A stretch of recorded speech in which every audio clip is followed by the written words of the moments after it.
예, 자 이제 등기법 쪽 한번 우리 같이 풀어볼 거예요. 자, 13번. 다음 등기에 관한 설명으로서 옳은 것은 제가 13번 이렇게 하시는 이유는 뭐냐면은 실제에서는 2차 과목에서 지금 2차 과목이 1교시와 2교시로 구분되었습니다. 그러면 2차 과목에 2교시 시간이 공시법령과 세법 해갖고 40문제로 한 교시가 독립적으로 보장되어 있기 때문에 13번 이런 식으로 나옵니다. 지적 1번서부터 1, 2, 3, 4, 12번까지 2차 과목 2교시 시간에 1번서부터 12번까지가 지적 문제고 13번서부터 24번까지가 등기법 문제고 25번서부터 40번까지가 세법 문제입니다. 이렇게 배당될 겁니다. 자, 이제 할게요. 다음 등기 옳은 것은 이렇게 물었습니다. 그럼 등기에 대해서 이제 전체 묻는 건데, 자, 요거는 틀린 것이 맞는 것부터 먼저 골라 드릴게요. 2번. 자, 2번이 왜 맞느냐 하면은 자, 이거 얘기하는 겁니다.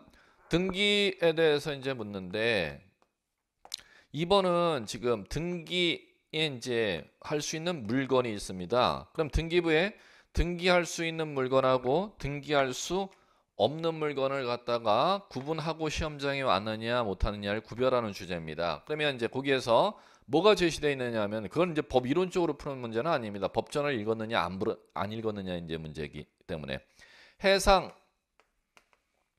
관광용 호텔 선박이 있다는 거죠. 자, 이거에 대해서 이제 묻는데 해상 관광용 호텔 선박은 이제 바닷가에 지금 바닷가 육지 쪽에 가까이 이제 바닷가에다가 선박을 갖다가 고정시켜 놓고 그걸 갖다 이제 선박 배를 띄울 수 없게 하고 카페를 운영하는 곳을 얘기하는 겁니다. 그러면 선박 자 폐업 신고된 폐 등록된 이제 선박 카페를 갖다가 운영한다면 바다에다가 고정시켜 놓고 그 바다 선박을 이용해서 카페 운영하지 않습니까? 그러면 그게 암만 고정돼서 설치돼서 운영했다 하더라도 이걸 독립된 건물로서 우리나라는 법에서 인정을 해주지를 아니한다는 겁니다. 그렇기 때문에 그 해상 관광용 호텔에 대해서 선박에 대해서 등기를 해놨다면 그 등기에는 이 등기해놓은 선박에 대해서는 등기할 수 없는 물건을 등기했기 때문에 무효인 등기이다. 지금 이 얘기를 하는 것입니다. 자, 이제 그것 때문에 맞는 지문이고, 자, 나머지 볼게요. 1번. 자, 등기 기록이 불법 말소되면 등기 기록의 권리는 소멸한다. 자, 제일 민법에서도 엄청 많이 출제되는 대원 판례 문제인데 이건 뭐냐면은 등기는 물권 변동에 이 얘기 들어보셨을 겁니다. 효력 발생 요건이냐 존속 요건이냐 이 얘기를 하는 겁니다.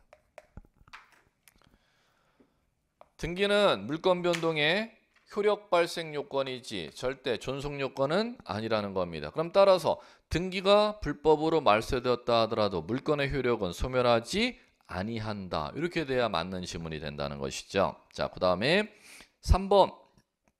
이건 왜 틀렸느냐? 위조 서류에 의해서 맞춰진 등기는 실체관계에 부합하면은 대법원 판례 지문을 인식하느냐 못하느냐죠. 매매계약서가 위조됐다 하더라도 소유권 이전 등기하면 매수인이 사후에 추인을 할 수가 있다는 겁니다. 그럼 매도인이 사후에 추인을 하면 그 추인하는 행위를 실체관계 부합이라고 법률용어를 사용합니다. 그러면 실체관계 부합하면 무효가 아니라 유효 이렇게 돼야 맞겠죠. 그다음에 4번. 등기 원인이 증여임에도 불구하고 매매 원인으로 소유권 이전 등기한 경우 나오죠. 그럼 국세청으로부터 세금 탄로에 대해서 세금 추징은 된다 하더라도 실체관계에 부합하면 그 등기도 마찬가지로 유효가 돼야 맞겠죠. 4번도. 그다음에 5번. 건물 일부의 전세 설정 등기 허용되지 아니한다가 아니라 전세권은 용익권이기 때문에 부동산 일부를 목적으로 성립할 수 있다가 되겠죠. 그러면 건물 일부에 전세 설정 등기 허용된다 이렇게 고쳐주셔야 맞는 지문이 되겠죠. 자, 그 다음 14번 등기 효력 설명 틀린 것은 자 키워드는 등기의 효력입니다. 등기의 효력.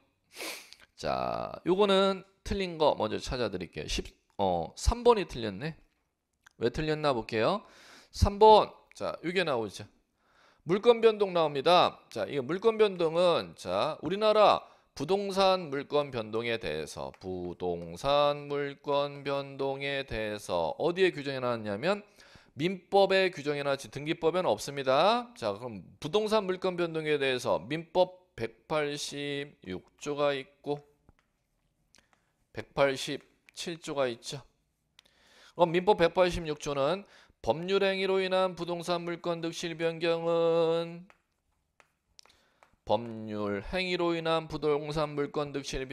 뭐 하여야? 등기하여야 효력이 있다. 그러면 그것을 갖다가 효력 발생 요건 이렇게 부르죠. 법률 규정으로 인한 물권 취득은 등기를 요하지 아니한다. 다만 등기하지 않으면 처분하지 못한다니까 처분 요건. 자, 그럼 갈게요. 그러면 3번 지문이 지금 틀린 이유는 부동산에 대해서 법률 행위로 인한 부동산 물권 득실 변경이니까 등기하여야 대항할 수 있다. 이렇게 돼버리면 틀린 거죠. 등기하여야 뭐 할 수 있다? 효력이 발생한다. 이렇게 돼야 맞는 지문이 되는 것이죠. 작년에 법무사 간평사 기출문제 지문이었습니다. 그 지문이. 제가 여기 간단한 지문들을 갖다 여기다가 해온 건 아니고 다 국가에 검증된 지문들을 갖다 여기다 해놨으니까 그게 왜 틀렸는지 정확하게 이해하셔야 돼. 왜? 법조문이 바뀌는 거 아니니까 작년에 중요했던 게 올해 안 중요하고 그렇지는 않지 않습니까? 작년에 중요하면 올해도 중요한 거고 내년에도 중요한 거니까. 예, 자, 그럼 갈게요. 3번 틀린 이유 언제 아셨으면은 자, 나머지 중요한 것들은 이제 갑니다. 1번에 익히셔야 될 거. 1번 중요하죠?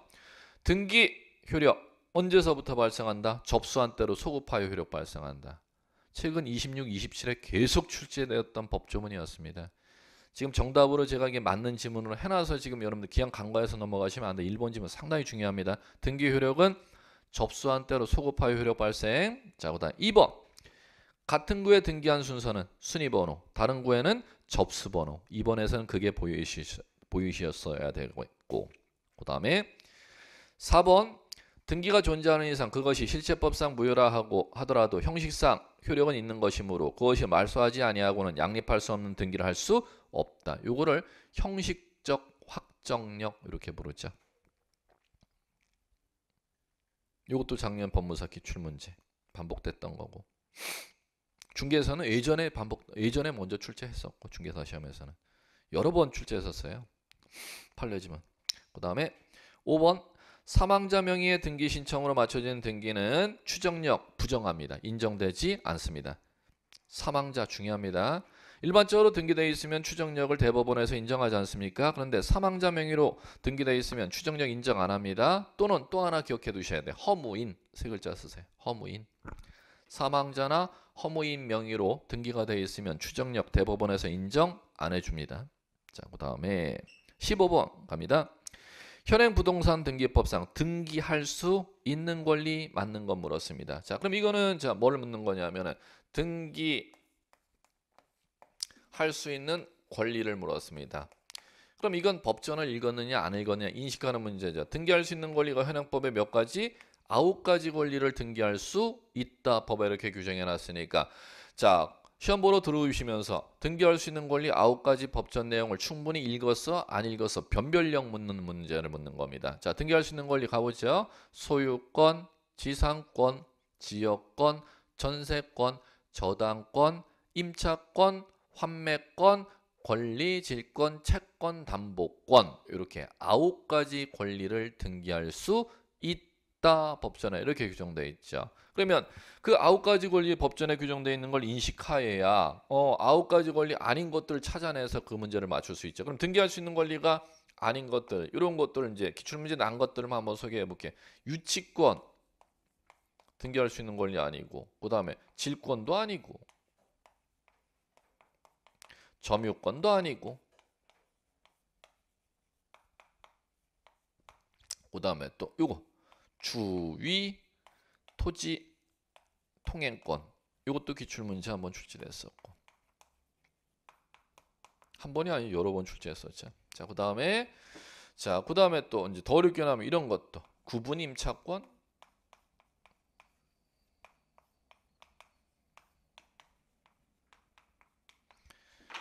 등기할 수 있는 권리 9가지를 기억하시면 이 9가지 권리에 해당하지 아니하는 권리, 기출문제에 지금 제시됐던 것들만 지금 여러분들이 이런 게 등기할 수 있는 권리가 아니구나 한번 인식해 보라고 제가 읽어해 드린 겁니다. 그러면 자 갈게요.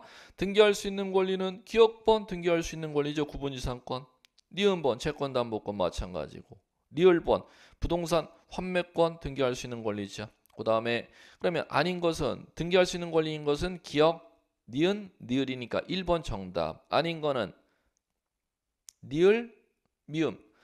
자, 차권은 대차권은 빌리는 권리죠. 부동산을 빌리는 권리는 무상으로 빌리는 사용대차권은 절대 등기할 수가 없고, 차임이나 보증금을 지급하고 대차는 임대차는 임차권은 등기할 수 있어도 사용대차권은 등기할 수 없다겠죠. 자, 됐고요. 16번 전자신청 틀린 거. 키워드는 전자신청입니다. 틀린 거 찾으래. 자, 갈게요.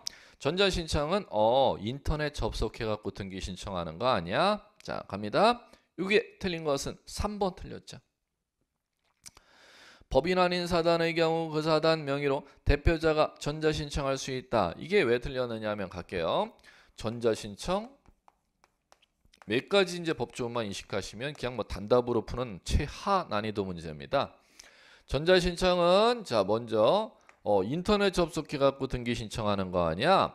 그럼 인터넷 접속해 갖고 등기 신청하려면 먼저 앞서 사용자 등록 안 하면 인터넷 접속해서 전자신청할 수가 없습니다. 그럼 당연히 전자신청 제도에는 사용자 등록을 먼저 묻겠죠. 그러면 갑니다. 전자신청은 인터넷 접속해 갖고 등기 신청하는 거니까 출석이 필요가 없습니다. 그런데 전자신청하려면 먼저 사용자 등록해야 된다는데, 사용자 등록은 등기소에 출석을 안 하면 사용자 등록할 수가 없기 때문에 사용자 등록은 반드시 출석하여야 한다. 그러면 이것을 갖다가 이렇게 크로스로 출제한 적이 있었죠. 이렇게. 그러면 X. 자, 그 다음에 어디는 출석을 해야 되고 어디는 출석이 필요가 없는지 구분할 거. 자, 두 번째. 사용자 등록을 내려면 사용자 등록 유효기간 단수 숫자로 나오니까 아셔야 돼요. 3년. 자, 이 정도 알아두시면 될 거고. 자, 이제 사용자 등록을 했으면은 전자 신청할 수 있는 지금 그럼 문제에서 정답을 요구한 건 이겁니다. 전자 신청 누가 할 수 있느냐면 당사자가 전자 신청할 수가 있고 대리인이 전자 신청할 수가 있어요.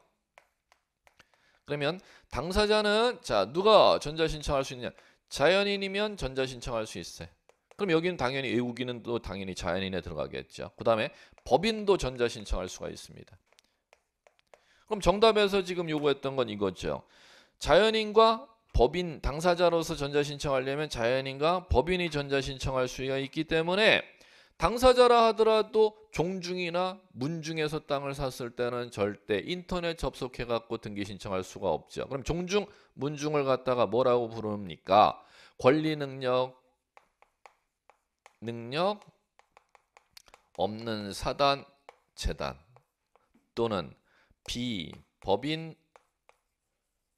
사단, 재단 이렇게 부르는 거죠. 그럼 비법인 사단, 재단은 절대 당사자로서 전자신청 자격을 인정해주지 아니한다니까 3번 정답. 그 다음에 또 하나, 대리인이 전자신청할 때는 어떤 대리인만 전자신청할 수가 있다? 자격자 대리인. 자격자 대리인은 누구냐면 변호사 자격을 소지한 사람, 법무사 자격을 소지한 사람을 지칭하는 거죠. 그럼 변호사, 법무사 자격을 소지하지 아니한 일반 대리인은 전자신청할 수 없다. 요까지 출제를 했었던 것 같습니다. 그러면 지금 이번 시험에서는 이제 제가 이쪽을 물었던 거고, 시험 기출 문제는 뭐 이쪽도 있었고.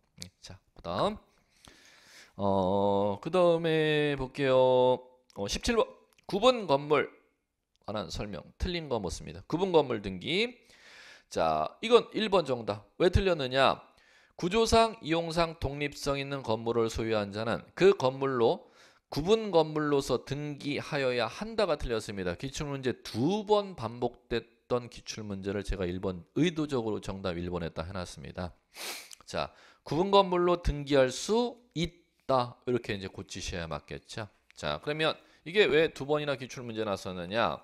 한 동의 건물을 갖다가 1층, 2층 두 개로 구분한 때는 자, 요거로 등기하기 위해서는 구분 건물이 되기 위해서는 요건이 필요하다는 겁니다. 어떤 요건이 필요하냐면은 지금 그럼 이걸 두 번 물었었던 게 독립성이라는 요건을 충족하면은 이 독립성이 구조상 독립성과 이용상 독립성이지 않습니까? 구조상 이용상 독립성 있는 공간이 있으면 구분 건물로 등기하여야 한다가 이렇게 돼 있죠. 1번 지문. 그게 X입니다. 구분 건물로 등기하여야 한다 이렇게 되면은 X라는 겁니다.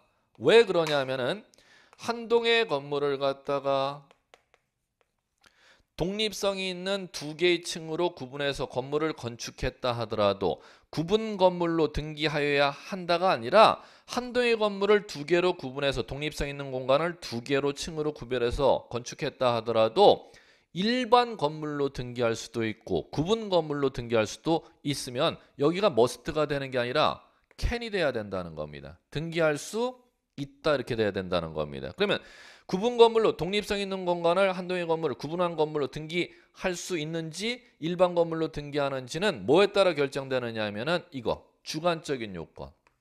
그걸 구분 행위라고도 대법원에서 부르고 대법원 판결문 요지에 나와 있습니다. 법전에는 안 나와 있고. 구분 행위라고도 용어를 사용하고 요거를 또는 구분 소유 의사라고도 용어를 사용합니다.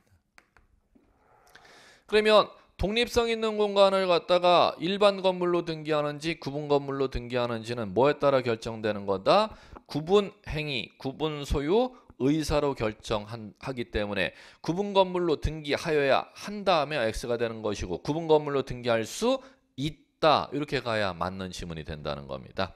자, 이제 됐고요. 자, 그 다음 가볼게요. 자, 이제 나머지 지문에서 맞는 거 주의할 거 다 중요하지 뭐. 예. 자, 2번. 한 동의 건물을 구분한 건물에 있어서는 한 동 건물 전부 일개 등기 기록 사용. 중요하죠.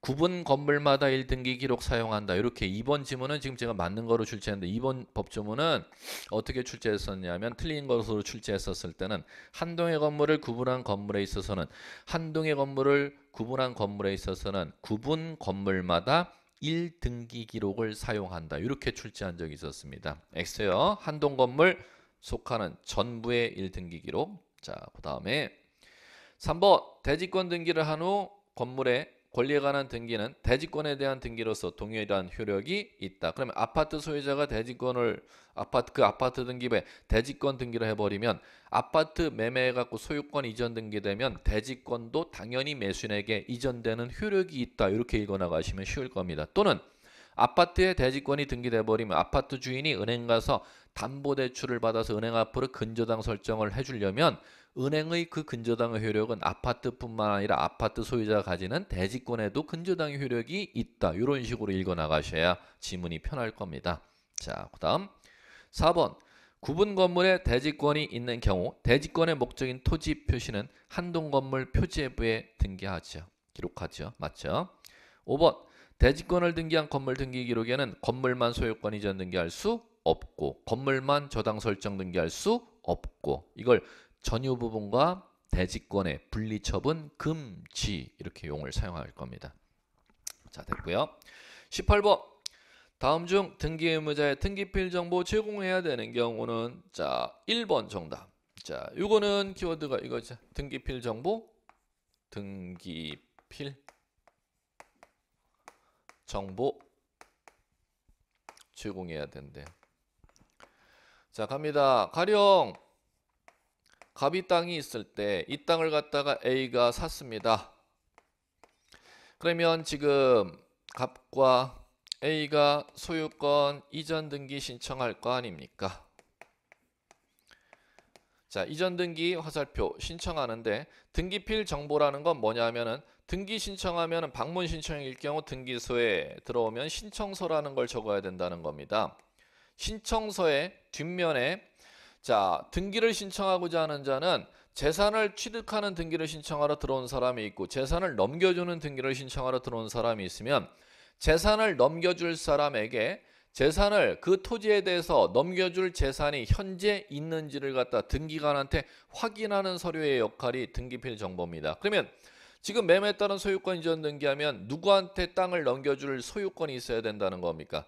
갑한테 소유권 넘겨달라고 니네가 지금 신청서 썼잖아. 그럼 넘겨주러 찾아온 사람에게 너 이 땅을 A에게 넘겨줄 소유권이 현재 너한테 있어? 그걸 등기관이 얘네한테 물어볼 수가 없으니까 그걸 신청서에 적도록 돼 있는 걸 등기필 정보 이렇게 불러요. 그러면 등기필 정보는 지금 매매에 따른 소유권 이전 등기할 때 신청서 뒷면 누구의 등기필 정보를 적어야 된다? 등기 의무자, 매도인의 비밀번호를 갖다 반드시 적어야 매수인은 땅을 이전받아갈 수 있도록 만들어 놓은 시스템이 등기필 정보입니다. 그럼 이거는 결론.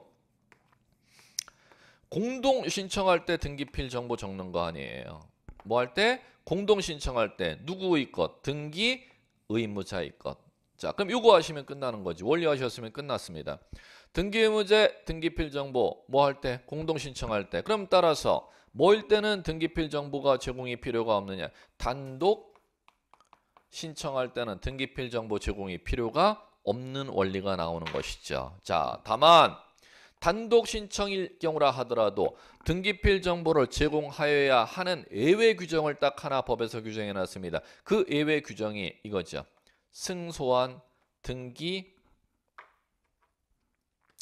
의무자가 승소한 등기 의무자가 판결에 따른 등기를 신청하는 때는 그러하지 아니하다. 등기필 정보를 제공하여야 한다. 즉 무슨 얘기냐면은 갑이라는 사람이 매수인이 땅 대금을 치렀는데 땅 소유권 등기 명의를 이전을 안 해가서 이길 승자입니다.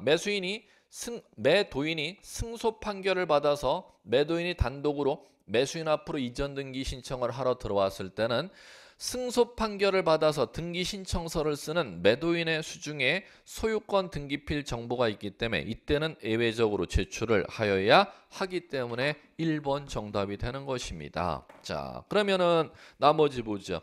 2번은 왜 등기필 정보 제공이 필요가 없을까요? 이 단독 신청이니까 필요 없는 거 아니야?